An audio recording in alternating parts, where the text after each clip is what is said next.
Tous, j'espère que vous allez bien. On se retrouve pour le brief du samedi 1er février, il est 9h52. Aujourd'hui, on va parler donc des news économiques, du ratio long and short, du funding, open interest, des liquidations. On regardera ce que font les whales en finissant par l'analyse technique de Bitcoin. Mais avant ça, on va regarder donc ce qui s'est passé hier. On a eu un dump. Donc on est revenu, donc on a justement, je vous avais dit qu'il y avait une possibilité de venir chercher cet order block. Donc moi, j'ai annulé l'ordre quand j'ai vu que on avait tout simplement pris cette zone-ci, mais sans venir chercher donc les 50% de l'order block. Donc j'ai annulé l'ordre et j'ai bien fait. Cet order block est en train de devenir un breaker block parce que clairement il n'a pas fait son effet. Donc ça veut dire que si jamais on avait la possibilité de rebond là-dedans, on aurait forcément logiquement un dump en revenant dans cette zone, ce qui n'empêche pas de revenir ensuite à la hausse, mais ça veut juste dire que ici on va avoir une grosse résistance dans cette zone et qu'elle sera défendue par les vendeurs. Donc il faut faire attention autour des entre les donc 103 400 et 104 150, on risque d'avoir un retournement si jamais on s'y rend pour la première fois où on retourne dans cette zone. Ça veut dire qu'il faudra d'abord taper une fois, on se fait rejeter et ensuite si jamais on y revient, là ça peut partir. Mais la première fois, on aura logiquement forcément un rejet de cette zone. Donc actuellement, on est dans la zone ETE de ce mouvement-ci. On n'est pas, c'est vraiment un mouvement intermédiaire, on n'est pas sur tout le mouvement. Mais si jamais on prend donc la zone ETE juste ici, on voit qu'on l'avait fil. Donc juste ici, on voit qu'on avait fil la zone ETE. Ensuite, on peut décaler juste ici. On voit également qu'on avait fil ce mouvement, donc juste là. Donc si jamais on revient juste ici, comme ceci, on voit qu'on revient dans cette zone-ci également. Donc ça veut dire que théoriquement, la vraie zone OTE actuelle, c'est celle-ci. Et si jamais elle commence à lâcher, ça risque de poser un peu problème. Donc la zone à tenir, c'est cette zone-ci, c'est la zone des 100 235 dollars. En revanche, si jamais on vient à casser cette zone, on aura cassé les points clés on aura en fait là où les derniers racheteurs se seront fait, auront gagné la bataille. Et clairement, si jamais on commence à passer sous cette zone, ça voudra dire que potentiellement, on vient chercher la zone OTE de tout le mouvement haussier en H4 daily. Donc, on viendrait chercher potentiellement l'order block H4 qu'on a aux 97 000 dollars, voire venir chercher donc un peu en dessous autour des 96 000 dollars. Et là, il faudra y faire attention. Au niveau des news économiques, cette semaine, on va être servi. On va avoir donc le PMI manufacturier à 15h45 ainsi que l'indice PMI manufacturier de l'ISM à 16h lundi. On aura mardi, donc pas énormément de news. En revanche, mercredi, on aura le PMI service et même chose, l'indice PMI non manufacturier de l'ISM, donc faites attention, on va avoir du mouvement. On va avoir également jeudi la décision de la Bank of England sur les taux d'intérêt, donc on risque d'avoir pas mal de mouvements quand même, mais voilà, sinon ça sera une petite journée jeudi également, alors que vendredi, on aura le taux de chômage à 14h30, donc attendez-vous à avoir pas mal de mouvements.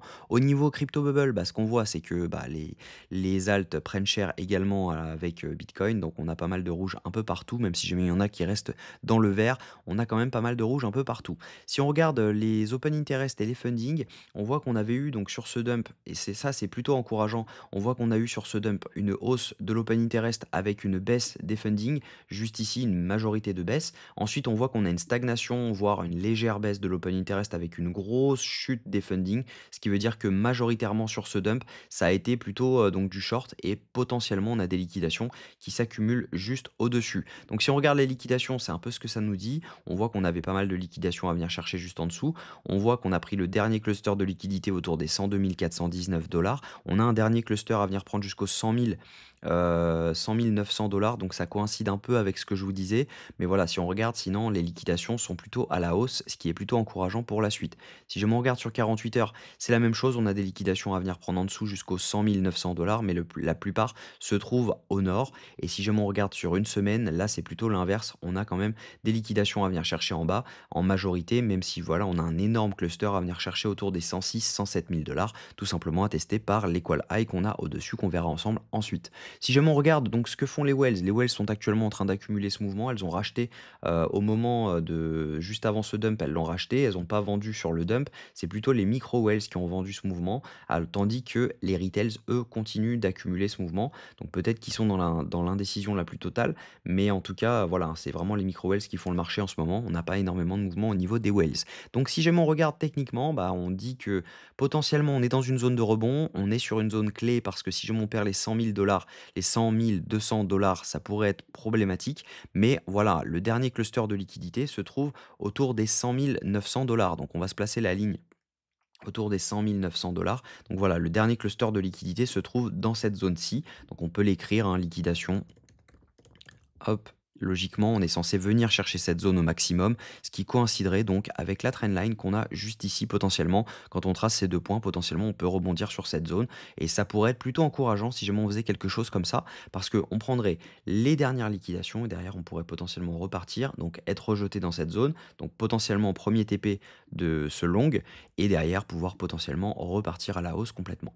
Donc voilà, moi ce que je pense, c'est que je vais placer un ordre dans cette zone-ci, autour donc des 101 100 pour ne pas risquer un front run juste avant la liquidation, avec un stop loss donc juste en dessous. Je pense que je vais placer cet ordre pour le week-end. Donc je pense, voilà, je pense qu'on va faire quelque chose comme ceci. On peut au moins venir chercher cette zone, mettre son stop loss juste en dessous de cette zone pour derrière venir chercher donc l'objectif final qui est les 107 000 avec bien sûr un premier TP dans cette zone-ci. Donc voilà, j'espère que cette vidéo vous a plu. Si c'est le cas, je vous invite à vous abonner. N'hésitez pas à rejoindre le Discord, il est 100% gratuit, donc vous avez tout ce que je call dessus. Là, je vous avais dit que j'avais retiré l'ordre parce qu'on était front run et j'ai bien fait. Mais voilà, vous avez également l'accès à la discussion avec plus de 1239 personnes, 1500 au total. Vous avez une formation gratuite qui est 100%, qui est vraiment complètement gratuite, qui pourrait être vendue pour plus de 1000 balles. Mais voilà, j'ai décidé de la fournir gratuitement. La seule condition que je demande, c'est passer par mes liens d'affiliation pour remercier le travail. Et en tout cas, voilà, vous avez accès à tout. J'espère que cette vidéo vous a plu. Si c'est le cas, je vous invite à vous abonner si jamais ce n'est pas encore fait. Activez la cloche pour ne rien manquer des prochaines vidéos. Commentez ce que vous en pensez et likez la vidéo pour faire marcher l'algorithme. Passez une bonne journée, un bon week-end. À lundi, même heure.